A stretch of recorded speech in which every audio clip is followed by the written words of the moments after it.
الحمدللہ رب العالمین والصلاة والسلام علی سید الانبیاء والمرسلین اما بعد اعوذ باللہ من الشیطان الرجیم بسم اللہ الرحمن الرحیم یا ایہا الذین آمنوا اتقوا اللہ وقولوا قولا سدیدا صدق اللہ العظیم اللہم صلی علی محمد وعلی آل محمد وبارک وسلم رب اشرح لی صدری ویسر لی امری واحلل عقدۃ من لسانی یفقہوا قولی واجعل لی وزیرا من اہلی آمین یا رب العالمین۔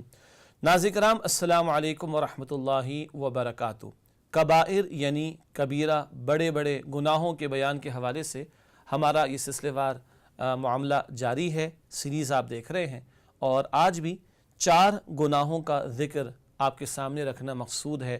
اللہ تعالیٰ سے دعا ہے اللہ تعالیٰ مجھے اور آپ کو ہر گناہ سے بچنے کی توفیق عطا فرمائے، خصوصاً کبیرہ گناہوں کے حوالے سے اللہ مجھے اور آپ کو زیادہ حساسیت عطا فرمائے۔ قرآن حکیم بتاتا ہے ہمیں کہ اگر تم بڑے بڑے گناہوں سے بچتے رہو گے جن سے تمہیں روکا گیا تو تمہاری چھوٹی چھوٹی غلطیاں، چھوٹے چھوٹے گناہ ہم ویسے ہی معاف کر دیں گے۔ نیکیاں گناہوں کو مٹا دیتی ہیں، ان الحسنات یذہبن السیئات، کہ نیکیاں گناہوں کو مٹا دیتی ہیں، مگر یہ چھوٹے گناہوں کا معاملہ ہوتا ہے۔ بڑے گناہ ان کے لیے سچی توبہ ضروری ہے، کئی مرتبہ یہ ذکر ہو چکا۔ آج بھی 4 بڑے گناہوں کا ذکر کرنا اس وقت مقصود ہے۔ 4 باتیں کیا ہیں؟ پہلی بات، کسی کاہن یا نجومی کی بات کی تصدیق کرنا، یہ کبیرہ گناہ ہے۔ نمبر 2، حکمرانوں کا رعایا کو دھوکہ دینا، یہ بھی کبیرہ گناہ ہے۔ نمبر 3، مرد کا ریشم یا سونا پہننا، یہ بھی کبیرہ گناہ ہے، حرام ہے۔ اور آخری بات، چوتھی بات، مسلمان کو کافر کہنا، کسی مسلمان کو کافر کہنا یہ بھی کبیرہ گناہ ہے، یہ بھی حرام ہے، بہت بڑا جرم ہے۔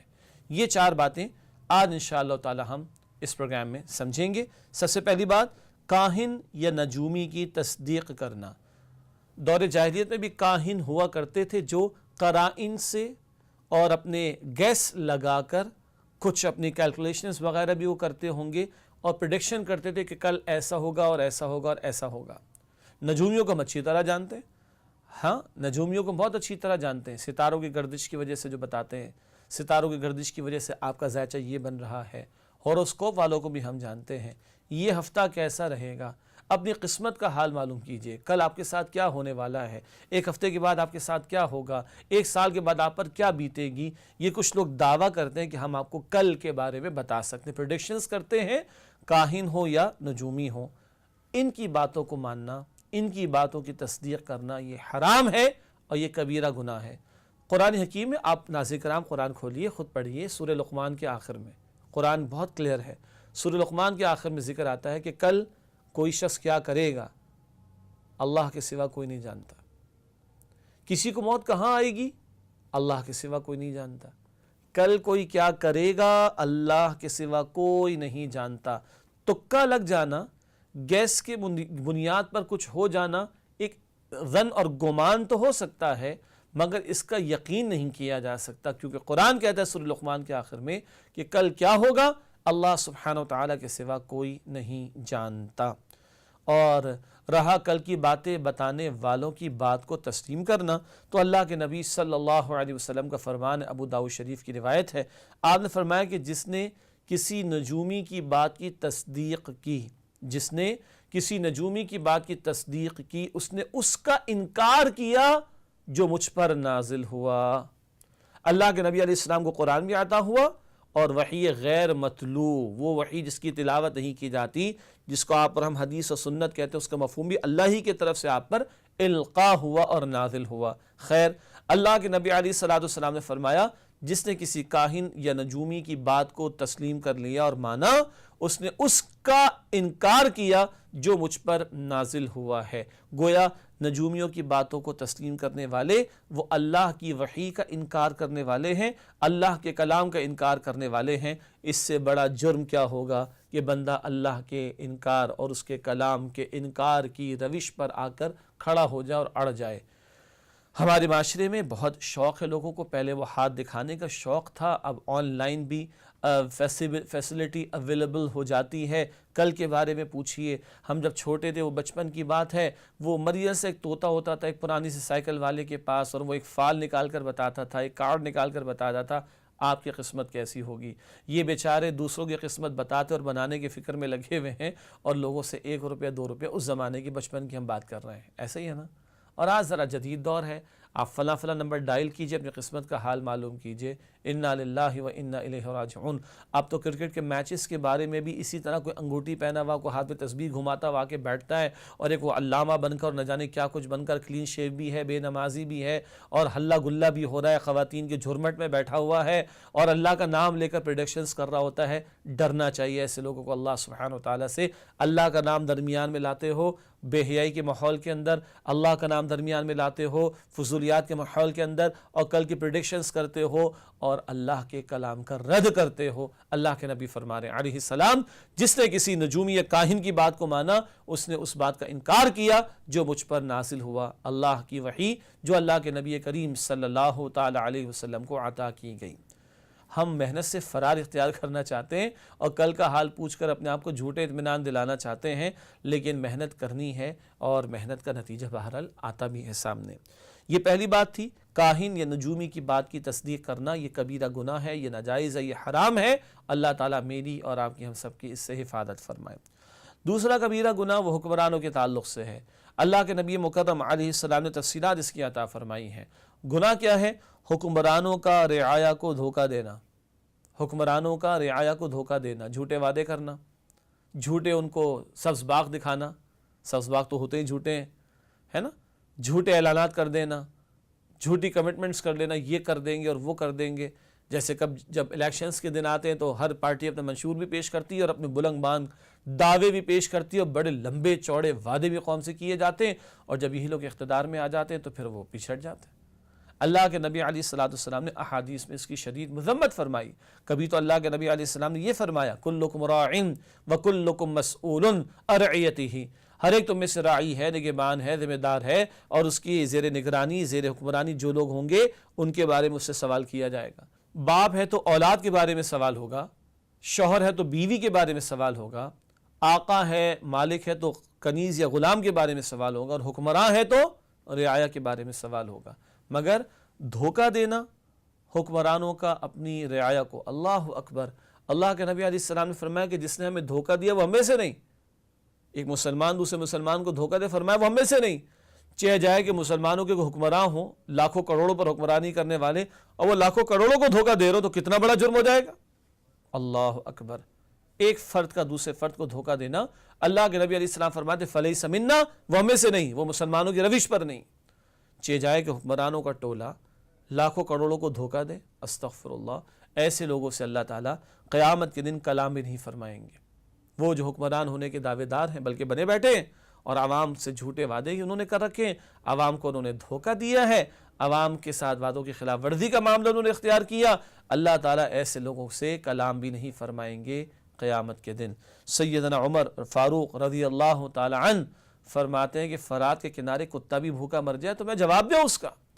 فرات کے کنارے کتا بھی بھوکا مر جائے تو سیدنا عمر رضی اللہ تعالیٰ عنہ ڈرتے ہیں کہ میں جواب دوں اس کا. اور کیجئے، اور کیجئے. اور آج ہزاروں لوگ چلے گئے دنیا سے پاکستان کے اندر. کراچی میں لاشوں کے ڈھیر لگ گئے. ہمارے بالائی علاقوں کے اندر ڈرون حملوں میں بچے شہید ہوئے، مساجد شہید ہوئی، مدرسے شہید ہوئے، کوئی پوچھنے والا نہیں. اور ہر حکمران نے دعوے کیے، جھوٹے دعوے کیے کہ ہم قوم کے سب سے بڑے محسن ہیں، ہم قوم کے سب سے بڑے محافظ ہیں. ہر آنے والا پیچھے سے بڑھ کر ظالم ثابت ہوتا ہے، اور دھوکہ دیا جاتا ہے، قوم کو بیوقوف بنایا جاتا ہے، قوم کو لوٹا جاتا ہے. عوام لڑتے رہتے ہیں، مرتے رہتے ہیں، اور چند لوگ ہیں جن کی وہ چیئر گھومتی رہتی ہے میوزیکل چیئر کی طرح، اور ان کے عیاشیوں کے ڈھیر جمع ہوتے رہتے ہیں. استغفر اللہ. بہرحال حکمرانوں کا رعایا کو دھوکہ دینا یہ بھی کبیرہ گناہوں میں شامل ہے. اللہ تعالی ہر گناہ سے میری، آپ کی، ہم سب کی حفاظت فرمائے. تیسری بات جو بہت عام ہے ہمارے معاشرے میں مگر ہے کبیرہ گناہوں میں شامل، اللہ کے نبی مکرم صلی اللہ علیہ وسلم نے فرمایا کہ میری امت کے مردوں کے لیے ریشم اور سونا حرام. امت کے مردوں کے لیے ریشم پیور سلک اور گولڈ سونا وہ حرام ہے. اللہ کے نبی مکرم صلی اللہ علیہ وسلم نے وہ حدیث بھی ہمیں سنائی، بخاری شریف میں ہے، ان قریب میری امت 4 باتوں کو حلال کر لے گی۔ حلال کسے کیا جاتا ہے؟ جو حرام ہو۔ حلال کو تو حلال نہیں کیا جائے گا نا، حرام کو حلال کر لیا جاتا ہے، یعنی بدل دینا اس کی کیفیت کو۔ ان قریب میری امت 4 باتوں کو حلال کر لے گی، شراب کو، اور سونے کو، ریشم کو، اور آلات موسیقی کو۔ شراب بھی حلال کر لی گئی، ریشم بھی، سونا بھی، اور آلات موسیقی بھی۔ یہ بخاری شریف کی حدیث ہے، عام طور پر میڈیا پہ نہیں سنائی جاتی، اس سے کہ میڈیا پہ یہ سارے دھندے ہو رہے ہیں، خاص طور پر میوزک کا استعمال اور موسیقی کے آلات کا استعمال اور بے ہنگم استعمال، اور اس سے بے حیائی و فحاشی اور یعنی کو پھیلانے والی باتیں تو کم بیان ہوتی ہے حدیث اکثر میڈیا پر، لیکن بخاری میں یہ حدیث ہے نبی کریم صلی اللہ تعالی علیہ وسلم کی۔ اسی طرح اللہ کے نبی علیہ السلام نے کبھی یوں فرمایا کہ جو دنیا میں مسلمان مرد کے لیے ریشم حرام ہے، مسلمان مرد کے لیے سونا حرام ہے، مسلمان عورت استعمال کرے پیور سلک کا اور زیور میں سونے کا استعمال کرے لا حرج، لیکن مسلمان مرد کے لیے ریشم حرام ہے، مسلمان مرد کے لیے سونا پہننا حرام ہے، ٹھیک ہے۔ اللہ کے نبی مکرم صلی اللہ علیہ وسلم نے یہ بھی ارشاد فرمایا کہ جس نے دنیا میں ریشم پہنا آخرت میں اس کا کوئی حصہ نہیں، سلک، پیور سلک، جس نے دنیا میں ریشم پہنا آخرت میں اس کا کوئی حصہ نہیں۔ اور اللہ کے نبی علیہ السلام نے یہ بھی فرمایا کہ جس نے سونا پہنا، مرد کی بات ہو رہی ہے، اس نے جہنم کا انگارہ اپنے ہاتھ میں لیا ہے۔ جس نے سونا پہنا اس نے جہنم کا انگارہ اپنے ہاتھ میں لیا ہے۔ یہ ریشم اور سونے کے بارے میں مردوں کے تعلق سے پابندی ہے جو اللہ کے نبی صلی اللہ علیہ وسلم نے عطا فرمائی ہے۔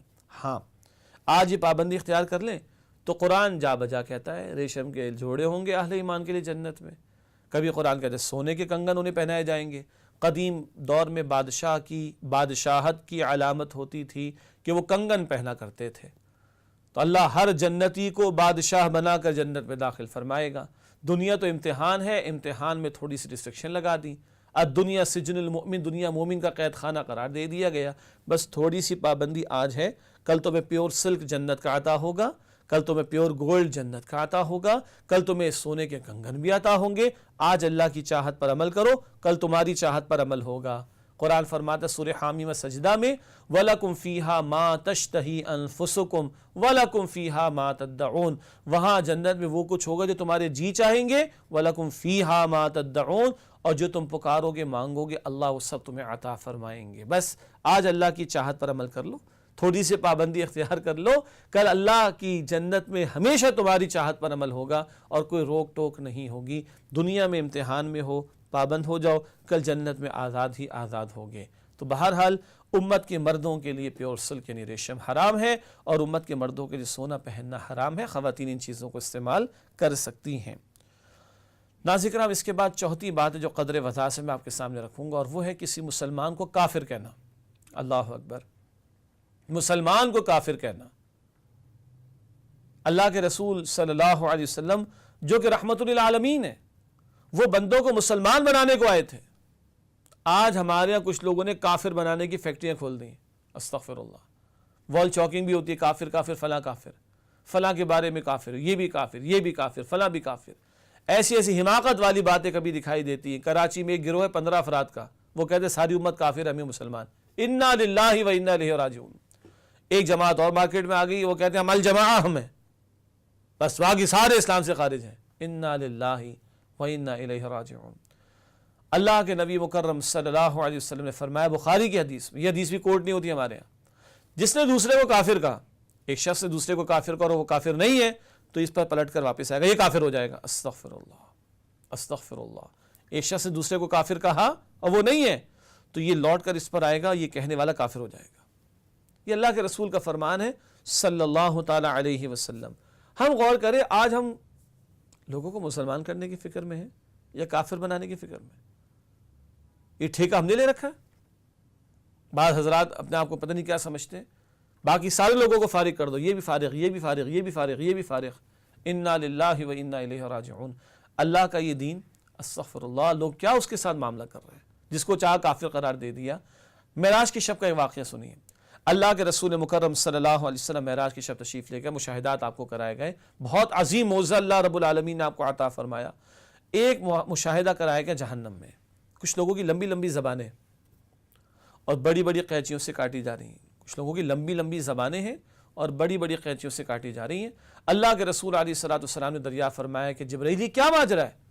جبرائیل عرض کی کہ اللہ کے رسول مکرم صلی اللہ علیہ وسلم، یہ آپ کی امت کے واعظین ہیں، خطباء، اوریٹرز، درس دینے والے، خطاب کرنے والے، یہ آپ کی امت کے واعظین ہیں جو ایسے باتیں کرتے تھے جس سے امت ٹوٹتی تھی، امت میں افتراق پیدا ہوتا تھا، امت ٹوٹ جاتی تھی۔ ان کی باتوں کی وجہ سے امت میں افتراق پیدا ہوا تھا۔ آج ان کی زبانیں لمبی کر دی گئیں اور بڑی بڑی قینچیوں سے ان کی زبانوں کو کاٹا جا رہا ہے۔ یہ حدیث بھی کوٹ نہیں ہوتی، کیونکہ ہمارے تو فرقہ واریت کے مسائل ہیں نا۔ مسلک اپنی جگہ محترم ہے، لیکن تھوپنا دوسرے کے اوپر اور دوسرے کو آؤٹ کر دینا، بالکل یہ جو فرقہ واریت کا عنصر اور ایلیمنٹ ہمارے معاشرے میں شروع ہو چکا، اور کافر کافر فلاں فلاں کافر کے نعرے لگا دیے گئے۔ انا للہ و انا الیہ راجعون۔ اللہ کے نبی مکرم صلی اللہ علیہ وسلم نے ارشاد فرمایا، مسلمان کو کافر کہنا، اگر وہ شخص نہیں ہے کافر دوسرا، تو یہ کہنے والا کافر ہو ہی جائے گا۔ کہاں یہ حدیث ہے اور کہاں مسجدوں پہ ٹیگ لگے ہوئے دیکھتے ہیں، پھر فرقہ واریت پر مبنی کتابچے دیکھتے ہیں، کتابیں دیکھتے ہیں معاشرے کے اندر، یہ کہتا ہے وہ کافر، وہ کہتا ہے وہ کافر، وہ کہتا ہے وہ کافر، تو مسلمان کون ہے پھر؟ اس کے مطابق وہ، اس کے مطابق یہ، اس کے مطابق یہ، ان دو کے مطابق وہ، ان دو کے مطابق یہ، ان دو کے مطابق وہ، بچا کون پھر؟ مجھے بتائیے بچا کون؟ کہاں ہے وہ امت جو ایک کلمے پر ایک ہو، ایک اللہ، ایک رسول قرآن کو ماننے پر ایک ہو؟ مسلک کا اختلاف کوئی ایشو نہیں، یہ معروف مکاتب فکر ہیں، دیوبندی ہیں، بریلوی ہیں، اہل حدیث ہیں، حنفی ہیں، شافعی ہیں، مالکی ہیں، حنبلی ہیں، اہل حدیث ہیں، سر آنکھوں پر بھائی سب ایک کلمہ پڑھتے ہیں الحمدللہ۔ مگر ذرا ایک اختلاف کی بنیاد پر کفر کے فتوے لگا دینا۔ ہر مکتب فکر کے بعد شدت پسند لوگوں نے ایسی کتابیں چھاپ رکھی ہیں، دوسروں کو فارغ کر دینا، بالکل انا للہ و انا الیہ راجعون۔ اللہ کے نبی مکرم صلی اللہ علیہ وسلم نے فرمایا، جس نے دوسرے کو کافر کہا اور وہ نہیں ہے، پلٹ کر اس کہنے والے پر آئے گا اور وہ تو کافر ہو ہی جائے گا۔ یہ ہمارے دین کی تعلیم، یہ اللہ کے نبی علیہ السلام کی احادیث۔ کہاں وہ حدیثیں چلی گئیں؟ مسلمان ایک عمارت کی مانند ہے، کہاں وہ چلی گئی حدیث؟ مسلمان ایک جسم کی مانند ہے۔ یہ ایک عمارت کی ایک اینٹ دوسری اینٹ کے ساتھ ملتی ہے تو عمارت کی دیوار مضبوط ہوتی ہے اور عمارت مضبوط ہوتی ہے، اور کہاں یہ حرکت ہے کہ ہم کافر کافر فلاں کافر کہنا شروع کرتے ہیں، استغفر اللہ۔ پھر وہ جی ہمارے اختلاف بہت ہے، تو اختلاف بہت ہے تو کیا ہو گیا؟ کافروں سے اختلاف کم ہے ہمارے کوئی؟ اہل کتاب سے اختلاف کوئی کم ہے؟ لیکن قرآن نصارہ سے بھی کیا کہتا ہے؟ تعالوا الی کلمۃ سواء بیننا وبینکم الا نعبد الا اللہ۔ اے نبی علیہ السلام فرمائیے، اے اہل کتاب، ایک ایسی بات کی طرف آؤ جو تمہارے ہمارے درمیان مشترک ہے۔ وہ کیا؟ کامن کیا ہے؟ اللہ کے ساتھ کسی کی عبادت نہ کرے، اللہ کے سوا کسی کی عبادت نہ کرے، اللہ کے ساتھ کسی کو شریک نہ کرے۔ یہ سورہ آل عمران کی آیت نمبر 64۔ ہم مسلمان اور وہ نصارہ، زمین و آسمان کا فرق ہے، زمین و آسمان کا فرق ہے، مگر قرآن کہتا ہے اگر ایک بات کامن ہے وہاں سے بات شروع کرو۔ ہم لوگ جو مسلمان ہیں، ہمارا قرآن ایک ہے، اللہ کے نبی علیہ السلام کی احادیث ایک ہے، امت کا ایک اجتماعی ورثہ وہ بھی ایک ہے، ہیریٹیج ہماری۔ علمی اختلاف تو کب نہ رہا، تاریخ میں ہمیشہ رہا، مگر وہ مخالفت کا ذریعہ بن جائے، فرقہ واریت کا ذریعہ بن جائے، دوسرے کو کافر قرار دینے کا ذریعہ بن جائے، نیچا دکھانے کا ذریعہ بن جائے، یہاں سے گڑبڑ شروع ہوتی ہے۔ پھر وہ ذہن میں لے کر آئی حدیث، وہ معراج کی شب کیا دکھایا گیا؟ یہ آپ کی امت کے واعظین ہیں۔ جبرائیل علیہ السلام نے فرمایا کہ یہ آپ کی امت کے وہ واعظین اور خطیب ہیں جن کی باتوں سے امت ٹوٹتی تھی۔ دینی حلقوں سے بھی ہم گزارش کرتے ہیں، خدا را اس قوم پر رحم کیجئے، اپنے مسلک سے بالا تر ہو کر دین اسلام کی بات کیجئے اور جوڑنے والے بنے، نہ کہ توڑنے والے بنے۔ اللہ کے رسول علیہ السلام جوڑنے کے لیے آئے تھے، رحمت بن کر آئے تھے، مسلمان بنانے کو آئے تھے۔ ہم لوگوں کو کافر بنانے کے ٹھیکے نہ لیں، ہم سختی اور شدت پسندی کی روش میں آ کر ان کو اسلام سے خارج نہ کر دیں، معاذ اللہ ثم معاذ اللہ، ورنہ پھر وہ حدیث سنانا دوبارہ، جس نے دوسرے کو کہا کہ وہ کافر ہے، وہ نہیں ہے، تو یہ پلٹ کر کہنے والے پر آئے گا وہ تو کافر ہو ہی جائے گا۔ ناظرین کرام، یہ ہے چوتھی بات جو میں نے آپ کے سامنے رکھی، مسلمان کو کافر کہنا۔ میں چاہتا ہوں تھوڑی اور اس پر بات ہو۔ ہم اپنے اس ملک پاکستان میں دیکھتے ہیں، ہماری مسجدوں پہ ٹیگ لگ گئے، یہ فلاں کی مسجد، یہ فلاں کی مسجد، یہ فلاں کی مسجد۔ او بھائی، مسجد اللہ کا گھر ہے، وَأَنَّ الْمَسَاجِدَ لِلَّهِ، یہ ساری مسجدیں اللہ تعالیٰ کے لیے ہیں، اور یہ سب اللہ کے بندے ہیں۔ ہم ٹیگ لگا کے دوسرے کو روک کیوں دیتے ہیں؟ اور ذرا نماز میں معاملہ اونچ نیچ کا ہو جائے ہم پریشان ہو جاتے ہیں، اور اس کی بنیاد پر ہم ایک دوسرے کی تفریق کرنا شروع کر دیتے ہیں۔ پھر وہ عقیدے کی بحث، عقیدے کی بحث، عقیدے کی بحث۔ ارے بنیادی عقائد اس امت کے ایک ہی ہیں، اور تمام معروف مکاتب فکر کے مدارس میں پڑھائی بھی جاتے ہیں۔ بس گزارش اہل علم سے یہ ہے، عوام کو بتا دیں ہم میں علم اختلاف بھی ہیں، مگر ہم میں کامن فیکٹر زیادہ ہیں۔